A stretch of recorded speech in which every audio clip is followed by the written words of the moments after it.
Power Hour with John Lee.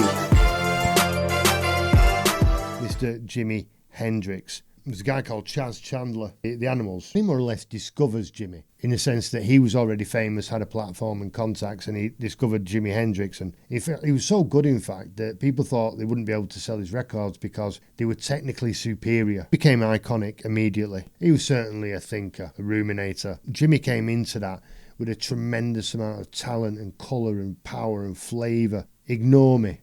Fucking try and ignore me. But the FBI put him on a watch list. Jimmy started openly sympathising with the Black Panthers. That did not go down well at all with the powers that be.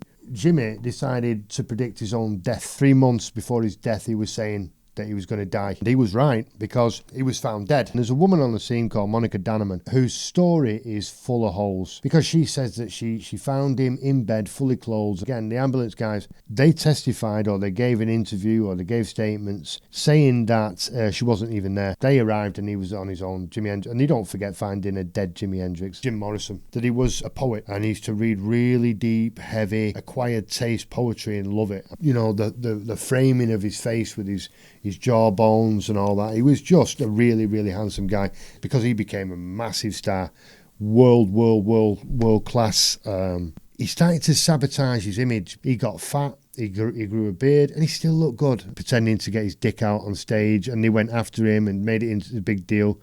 He didn't. By all accounts, the people who were actually around him, he didn't do that. He just took his shirt off. And they charged him and terrorised him, as they do. He fucked off to Paris, called Pam Corson, who was a serious junkie. He snorts some heroin. He's with her, and he doesn't want to have what we call a dig. And then he's found dead in the bath. And again, the stories just don't add up. He's overdosed and then got in the bath. He hasn't fucking overdosed then, has he? I mean, if you OD on heroin, you watch yourself Pulp Fiction when she snorts the heroin and all that. She's not running a bath. Kurt Cobain. Now, who was he, Kurt? Well, he was a teen runaway with Nirvana. He took that name fairly quickly and released an album called Bleach. And he had a breakdown on stage. He kind of lost it and started smashing up his guitar, but not in a Who kind of way. Then Kurt starts getting into his heroin, and he likes it. He likes his heroin, does Kurt. You've got Kurt Cobain and Dave Grohl together in one group, and it just went pow. That he met Courtney Love, and he becomes a kind of junkie eye, Kurt Cobain. He did a wonderful, soulful performance, just him in a guitar, and he's really nervous about doing it as well. And that's what Unplugged was meant to be. He goes off the rails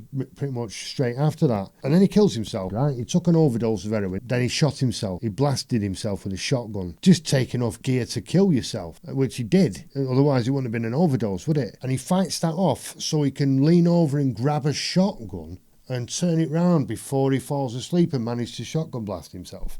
Bollocks. Amy Winehouse was a working class Jewish girl, and she was a real songwriter, a real talented musician, a wonderful singer, an artist in the truest way. She meets a guy called Blake, a bit like a Pete Doherty cadet. She gets into this real kind of heroin lifestyle, but she was really heavily into heroin, and she started self-harming. Then Blake gets sent down. He goes to jail for some petty shite, and then the press comes after her, starts attacking her because she's got problems.